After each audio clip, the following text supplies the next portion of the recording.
천둥은 바알 신의 음성이요 번개는 그의 무서운 창이라고 페니키아인들은 믿었다. 바알 신이 창으로 구름을 갈라 비를 내리게 한다는 것이다. 과학자들이 출현하면서 그런 종류의 기적들은 점점 사라졌다. 장사르코는 신체마비 같은 질병 중 일부는 신경성 질환임을 입증한 바 있다. 그는 드모아젤 코린의 혈관운동 신경마비 증세는 히스테리증이 원인이므로 파리에 있는 프란치스코 부제의 무덤 앞에서 그녀가 치유되었다고 주장하는 사례는 결코 기적이 아니라고 결론을 내렸다. 샤르코는 루르드의 치유 사례들을 면밀히 검토하지도 않고 단지 심리적인 것, 그가 조롱하는 뜻으로 지어낸 용어 신앙치료에 의한 것이라고 치부했다. 그의 판단은 매우 비과학적이었다. 하지만 샤르코의 주장에도 분명 합리적인 점은 있다. 우리도 생소한 형상을 목격하게 되면 먼저 합리적 설명을 찾게 된다. 의사들은 의학의 문외한인 보통 사람들이 보면 놀랄 만한 회복 사례를 많이 목격하지만 그것은 샤르코의 주장과 유사한 신경성 질병이 회복된 경우다. 정신적으로 건강한 성인의 마음과 신경계도 때로는 이해하기 힘든 작용을 일으킬 수 있다. 그렇기 때문에 우리는 루르드에서 치유된 유아들의 사례에 각별한 관심을 갖는다. 어린 아기들은 심리적 작용이 없기 때문이다. 루르드의 치유 사례를 연구하는 프로테스탄트 루스 크랜스턴은 이를 잘 알고 있다. 그녀는 자신의 저서에서 20여 쪽을 할애하여 어린이의 기적 치유에 관한 4가지 사례를 소개했다. 예를 들면 제라드 베일은 2살 때 시력을 완전히 잃었다. 그로부터 6년 후인 1947년까지 맹아 교육시설인 아라스 학교에서 생활했다. 그해 9월 26일 제라드의 어머니는 아들을 루르드로 데리고 갔다. 엄마와 손을 잡고 십자가의 길을 걷던 제라드가 갑자기 어머니를 올려다보며 이렇게 말했다. 엄마, 엄마, 엄마, 정말 예뻐요. 제라드의 부모는 기뻐서 어쩔 줄을 몰랐다. 그들은 아이를 데리고 타르브에 있는 캠프 박사의 안과 병원을 찾아갔다. 캠프 박사의 진단은 너무도 놀라운 것이었다. 제라드는 맥락막염과 망막염으로 양쪽 눈의 시신경이 퇴화되었습니다. 앞을 보지 못합니다. 볼 수가 없지요. 하지만 제라드는 분명히 볼 수 있었고 지금도 여전히 그렇다. 제라드는 맹아 학교에서 나와 던커크에 있는 보통 학교에 입학했으며 여러 과목에서 우등상도 받았다. 루스 크랜스턴은 수소문 끝에 파리의 몽마르트에 살고 있는 이베 쥐코를 찾아갔다. 그의 부모는 외아들 이베가 7살 때 척수에 문제가 생겨 쓰러진 기막힌 사연을 회고했다. 주치의 가우페 박사는 이베를 전문의에게 의뢰했는데 그는 엑스레이 검사를 한 후 이베를 즉시 입원시켰다. 목뼈 2개는 이미 퇴화되어 있었다. 그의 부모는 평소 이베의 고개가 항상 한쪽으로 기울었던 이유를 그제야 알게 된 것이다. 그들은 르보 박사에게 안타까운 소식을 들었다. 이베는 포트병으로 알려진 골수 결핵을 앓고 있어 2, 3년간 석고로 몸을 고정하고 있어야 한다는 것이었다. 그렇게 하면 희망이 있느냐고 물었다. 의사는 불확실하다는 표정을 지었다. 이베의 부모는 자세한 설명을 듣고 이베가 평생 전신마비 상태로 살게 될지도 모른다는 사실을 인정했다. 그들은 가난했지만 루르드에서 치유받은 병자들 대다수가 그렇듯이 가난했지만 아들을 루르드에 데려가기로 결심했다. 루르드에서 성체 현시와 성체 강복 행렬에 참여하고 숙소로 돌아오는 길에 갑자기 변화가 일어났다. 이베의 어머니는 그때의 감격을 자세히 설명했다. 이베가 갑자기 먹고 싶은 음식을 열거하고 여러 가지 놀이도 해보고 싶어하고 오랫동안 하지 못했던 일들을 하고 싶다고 했다. 이베의 어머니는 아들이 포트병에 걸렸다고 진단했던 브레통 병원의 진단서도 보여주었다. 그 후 이베는 운동을 즐기는 활동적인 청년으로 성장했다.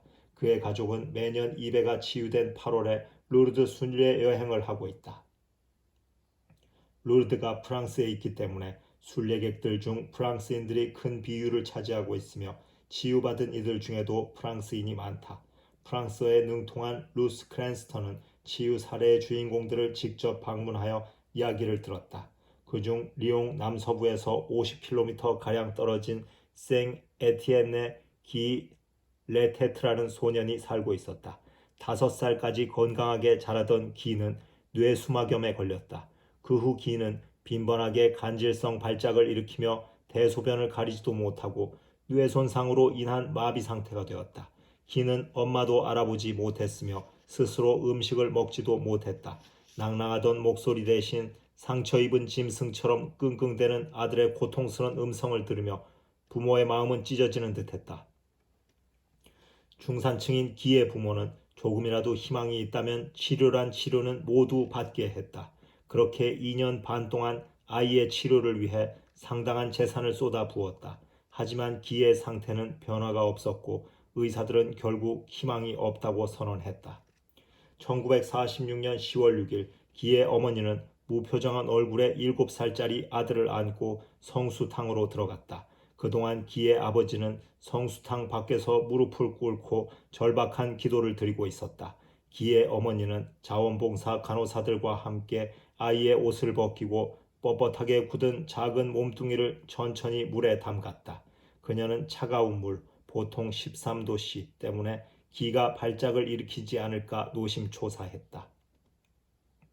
하지만 기는 발작을 일으키기는커녕 초롱초롱한 눈망울로 주위를 둘러보았다. 기의 어머니는 기가 병에 걸리기 전 푹 자고 일어났을 때의 모습과 같았다고 회고했다. 그런 다음 기는 엄마를 향해 두 팔을 내밀며 예전의 낭랑한 목소리로 엄마를 부르면서 수다를 떨기 시작했다. 그녀는 서둘러 아이에게 옷을 입히고 남편에게 뛰어나갔다. 이후 기의 가족은 다시 깨어난 아이와 지난 2년간의 밀린 이야기를 나누며 가슴 벅찬 순례 일정을 보냈다. 기의 팔과 다리도 모두 정상으로 움직일 수 있게 되었다. 생에티엔으로 돌아오자마자 부부는 기를 주치의에게 보였다. 의사는 말을 잇지 못했다. 그로부터 1년이 채 되지 않아 기는 또래 아이들과 어울려 지낼 정도가 되었다. 이듬해 1947년 10월 26일 부모는 기를 치료했던 의사들의 진단서를 루르드 의무국에 제출했다. 40명의 의사들이 참관한 가운데 소아과 전문의 데일리 박사가 2시간 동안 각종 검사를 했다. 데일리 박사는 모든 검사의 결론을 다음 말로 매듭지었다. 이 아이는 정상입니다. 당시 의무국장 프랑스와 로레 박사도 말했다. 이 환자는 오랜 기간 치료를 받았지만 사지마비 증세와 뇌기능 정지 상태에 아무런 차도가 없었습니다. 보르도에서 온 의사가 의아해하며 물었다.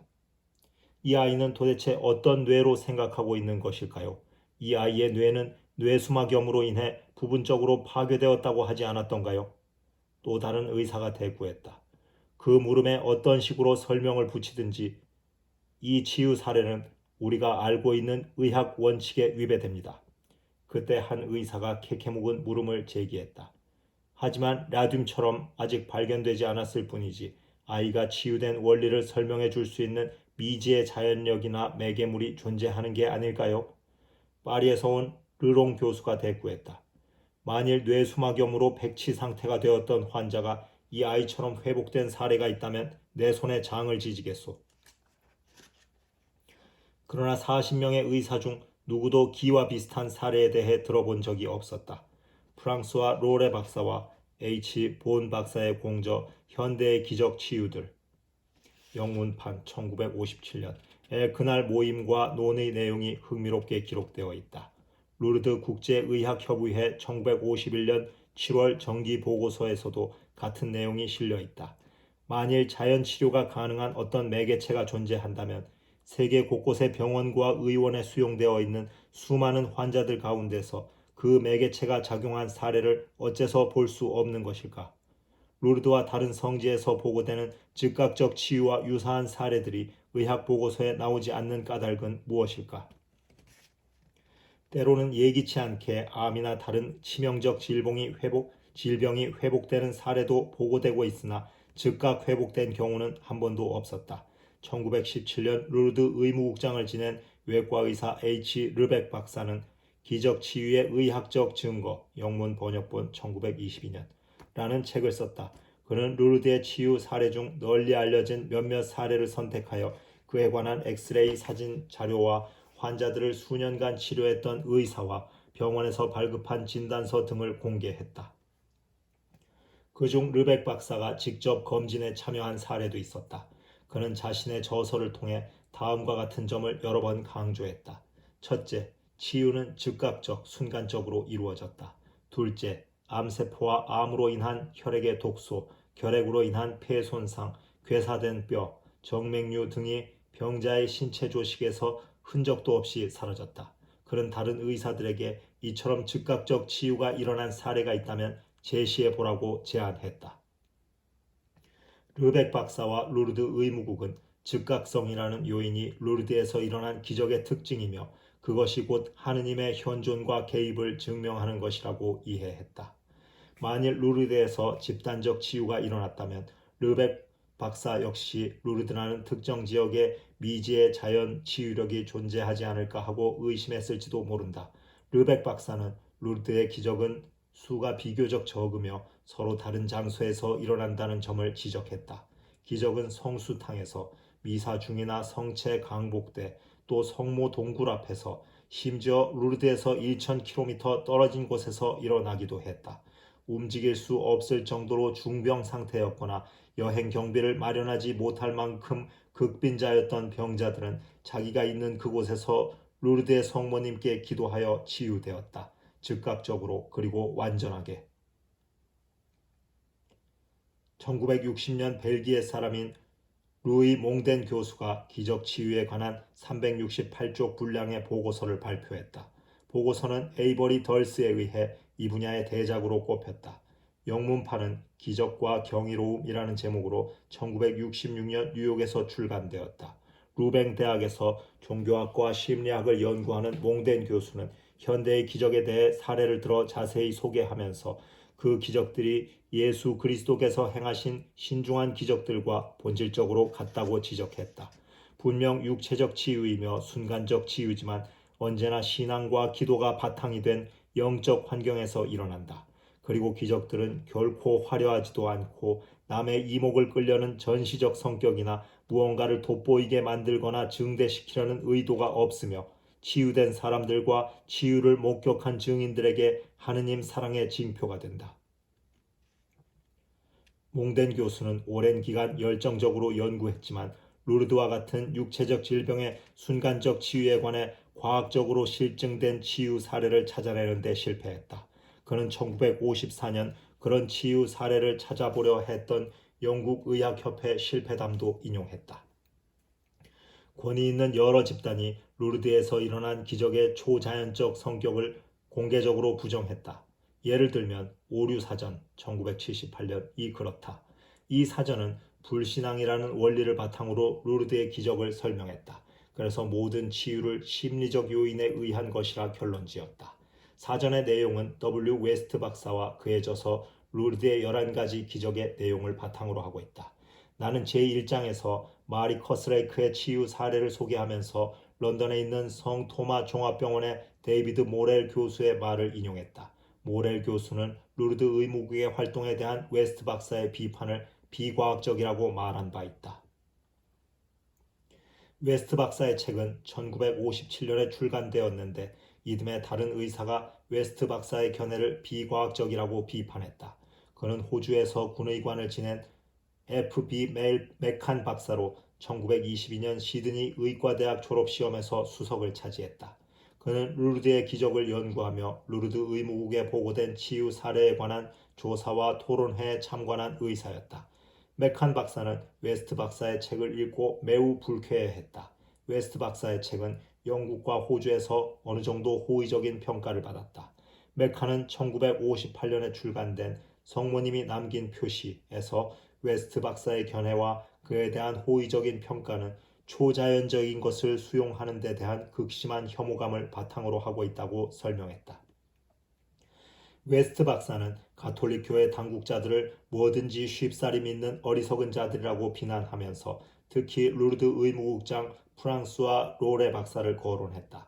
그는 로레 박사를 더 큰 기적, 더 많은 기적을 찾아내기 위해 안달하며 그것을 위해 물불 가리지 않는 인물이라고 묘사했다. 이에 대해 메카는 웨스트가 한 번도 로레 박사가 주도하는 회합에 참석한 적도 없으며 로레 박사를 만나본 적도 없음을 지적했다. 메카는 로레 박사를 내가 만난 사람들 중에 가장 훌륭하고 존경스러운 인물이며 매우 침착하고 노련한 분이다. 그리고 그는 실제적인 분으로 어떤 치유 사례의 기적의 가능성이 있다는 것을 납득시키기에 가장 어려운 사람 중 하나라고 설명했다. 루르드 의무국에 대한 메칸 박사의 첫인상은 감정이나 히스테리와는 거리가 멀고 오히려 흥미없는 민사 사건을 다루는 영국 법정의 차갑고 냉정한 예심과도 같았다. 메카는 루르드 의무국에 있는 의사들의 철저함을 자세하게 설명했다. 가톨릭 신자, 프로테스탄트, 불가지론자, 무신론자 등으로 다양하게 구성된 의사들이 엑스레이를 비롯한 갖가지 검사 결과와 연구실의 보고서 등을 얼마나 정성 들여 검사하는지 구체적으로 설명했다. 그리고 과학적 자료의 전문성이 결여되었을 경우에는 가차없이 치유 사례를 목록에서 제외시킨다는 것도 설명했다. 프랑스와 로레 박사와 루르드 의무국을 접해본 루스 크랜스턴 역시 메칸 박사와 같은 경험을 가지고 있었다. 그녀는 의사들의 열린 마음과 객관적 시각이야말로 의무국의 보증수표라고 표현했다. 그들은 헌신적인 과학자들과 베테랑들로 구성되어 있으며 매년 빠짐없이 의무국으로 되돌아오고 있다. 로레 박사는 어느 모로 보나 훌륭한 사람이다. 레지옹 도네르 훈장, 십자 무공 훈장 등을 받았으며 프랑스 의회 의원, 의학 교수, 그리고 보르도의 대형 클리닉 원장을 맡고 있다. 파리에 있는 성 요셉 병원 외과 과장이던 이 르벡 박사가 1917년 루르드 의무국장이 되었다. 자신의 저서 기적 치유의 의학적 증거에서 르벡 박사는 6쪽에 걸쳐 이본 오메트르의 치유 사례를 소개했다. 이본은 1살 10개월 때 치유되었는데 르벡 박사가 특별한 관심을 가졌던 이유는 친구의 딸이었기 때문이다. 그 친구는 낭트시에서 개업의로 활동했다. 오메트르 박사는 딸이 치유된 후 자신이 서명한 3쪽 분량의 보고서를 남겼다. 아래의 내용은 그 보고서를 근거로 한 것이다. 먼저 오메트르 박사는 셋째 딸 이본이 양다리가 굽은 채 태어났을 때 받은 충격에 대해 진술했다. 1894년 당시 의학 수준으로는 그런 기형을 바로잡아 줄 방도가 없었다. 이본이 15개월 되었을 때 낭트시의 개업의이며 그의 친구였던 보팽 박사가 수술을 맡았다. 발의 위치를 교정하기 위해 아킬레스건 절단술을 시술했다. 두 발과 두 다리 모양을 굳히기 위해 이음매가 있는 부목을 허벅지까지 부착했다. 전에는 무릎과 발이 일탈된 상태였다. 양다리와 발이 꼭두각시처럼 어느 쪽으로든 돌아갔다. 그러나 결국 개선된 것은 아무것도 없었다. 부목은 피로를 가중시켰고 다리는 더 여위어 갔다. 그래서 나는 이본을 사케 박사에게 데리고 가 물리치료를 받게 했다. 나는 이본에게 나무로 밑창을 댄 장화를 만들어 주었다. 장화 바깥 부분은 다리의 위치를 교정하기 위해 쇠막대로 고정시켰다. 그러나 이런 보조기구를 부착하고 양쪽에서 팔을 잡고 부축해도 잠시도 서 있지 못했다. 다리가 제멋대로 돌아가는 바람에 그저 바깥쪽으로 다리를 질질 끌 뿐 스스로는 한 발짝도 내딛지 못했다. 1896년 6월 24일 우리는 이본을 데리고 루르드로 갔다. 루르드에 도착하자마자 이본을 곧장 의무국으로 데려갔다. 그날 저녁 나는 아내와 함께 성모 동굴을 찾아가 간절한 마음과 믿음으로 기도했다. 우리 부부는 기도 중에 소리 없이 울었다. 그들은 다음날 새벽 미사에 참여해 영성체를 하고 성수탕으로 향했다. 그의 아내와 간호사들이 아이를 물로 씻기는 동안 그는 밖에서 기도하고 있었다. 이본은 물속에서 큰 소리로 울며 몸부림을 쳤다. 아이의 상태는 전혀 나아지지 않았다. 그날 오후 다시 한번 이본을 물에 담갔지만 아무 변화도 없었다. 의무국장 부하사리 박사는 간호사들과 엄마의 부축을 받으며 걷는 이본네의 모습을 지켜보았다. 이본의 가냘프고 허약한 다리는 힘없이 무너질 뿐이었다. 그러나 이본의 부모는 기도를 멈추지 않았다. 루르드의 기적들 중 상당수는 수회에 걸친 순례 여행 끝에 일어났다. 여러 번 반복하여 물로 씻거나 미사 참례, 성체 강복, 촛불기도 행렬 예식에 여러 번 참여한 후 일어난 경우도 많다. 26일 아침 세 번째 목욕 후부터 이본에게 변화가 일어났다. 정상 아들처럼 혼자서 차분히 걷기 시작했다. 첫 발을 내디딜 때부터 균형을 잘 잡았다. 참으로 놀라운 일이었다. 아이의 모습을 바라보는 우리는 이루 말할 수 없는 감동을 느꼈다. 낭트시 통상무역협회장을 지낸 장인 또한 깊이 감동했다. 그날 부하사리 박사는 이본이 혼자 힘으로 걷는 모습을 여러 번 지켜보았다. 이튿날 부하사리 박사는 우리를 의무국으로 불렀다. 부하사리 박사는 보조기구를 벗기고 혼자 걸어보라고 했다. 이본의 다리는 정상적으로 움직였다. 정리하자면 이 아이는 양다리와 발이 굽은 채로 태어났으며 제 힘으로는 일어서지도 못했다. 그로 인해 다리 근육이 쇠퇴하여 말할 수 없이 가늘어져 있었다. 무릎 인대는 제 기능을 하지 못했으며 15개월이 되었을 때 수술과 물리치료를 받았지만 변화가 없었다. 그런 아이가 순간적으로 균형을 잡고 또래 아이들같이 정상적으로 걷게 되었다. 동료 의사들은 이본이 앞으로 수년간 걷지 못할 것이라고 했다. 그런데 22개월이 된 아이가 갑자기 언제 그랬냐는 듯 정상적으로 걷기 시작한 것이다. 이는 의학적 관점에서 설명하기 어려운 일이다. 이본의 경우에는 걷고자 하는 의지, 자기 암시, 신앙치료, 상상의 소산 등은 전혀 있을 수 없다. 그리고 자기 암시에 관한 여러 이론도 적용될 수 없다. 이런 유화는 최면에 걸리지도 않는다. 이 글은 샤르코가 루르드의 기적 치유들을 모두 신경성에 기인한 것으로 주장하던 당시 쓰여졌다. 너무도 감격스러운 이 치유 사례를 기록으로 남김으로써 루르드의 성모님께 감사드리며 이것이 그분을 세상에 알리는 역할을 한다고 생각한다. H. 르벡 박사는 기적 치유의 의학적 증거에서 이본의 아버지이며 친구인 오메트르 박사가 서명한 이 진술서와 관련하여 몇 가지 강조했다. 첫째는 의학적 측면이다. 외과 수술이 실패한 이유는 다리 근육이 상당히 퇴화된 상태였기 때문이다. 외과적으로 할 수 있는 데까지 다 했다. 그는 이본이 만일 치유되지 않았다면 이후에도 여러 차례 수술을 시도했을 것이며 새로운 금섬유가 형성되면서 점차 다리 근육이 재생될 수 있었다는 점을 인정한다. 그러나 그런 진전이 의학적으로 가능하다 하더라도 상당히 오랜 기간이 필요하다는 점을 강조했다.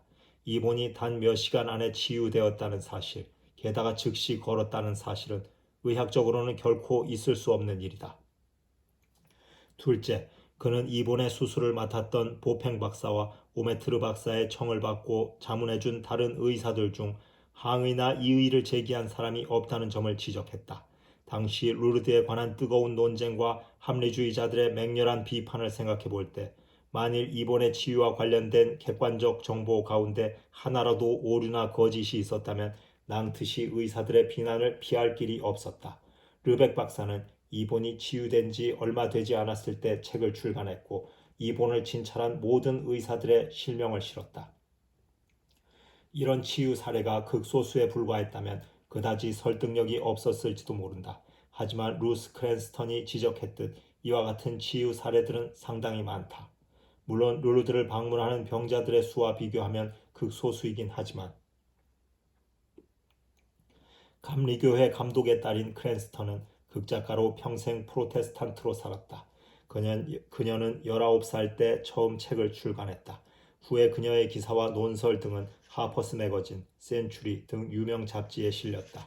그녀는 1928년에서 1938년까지 제네바에 있는 세계 종교협의회에서 봉사했다. 또한 세계교회협회 회원이기도 한 그녀는 1930년대 초반부터 기적 치유에 각별한 관심을 갖기 시작했다. 유엔 회원국들의 다양한 종교를 다룬 세계의 신앙이 1945년에 출간되었다. 그녀는 이 책을 바탕으로 기적 치유에 관한 책을 구상하기 위해 뉴욕의 정신과 의사 스마일리 브랜턴의 자문을 구했다. 그는 루르드에 가서 기적 치유에 관해 직접 연구해 볼 것을 제안했다.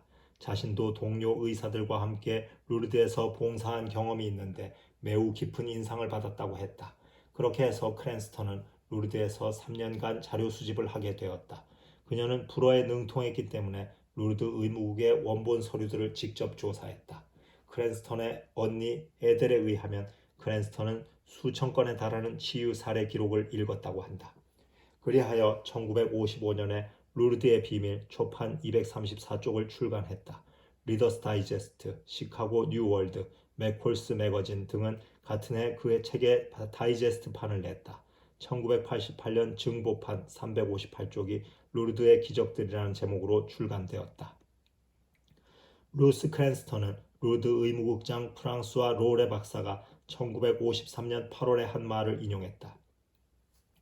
문서 보관실에는 1200개의 불가해한 치유 사례와 관련하여 전문적으로 분류한 엑스레이 자료, 임상 보고서, 진단서 등이 첨부된 해설과 기록들이 정리되어 있다. 그리고 충분한 자료가 확보되지 않아 기적 치유로 기록되지는 않았지만 기적 치유 사례임이 분명한 4000개의 치유 사례 서류도 보관되어 있다.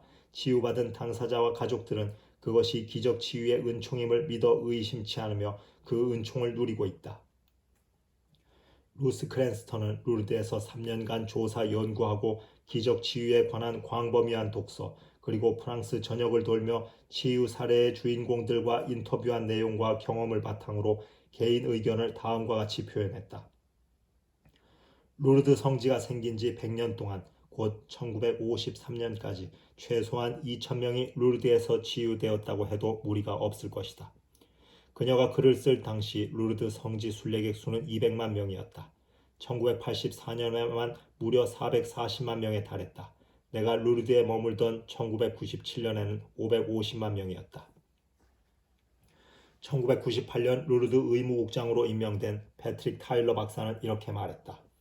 요즘에는 생각 있는 사람들이 더 많이 루르드 성지 순례에 나서고 있다. 이는 물질 만능주의, 높아진 이혼율, 결혼 없는 동거 생활, 냉담자의 증가 등을 초래한 소비지향적 사회에 대한, 그리고 분별 없이 원칙을 무시하는 세태에 대한 반작용이다.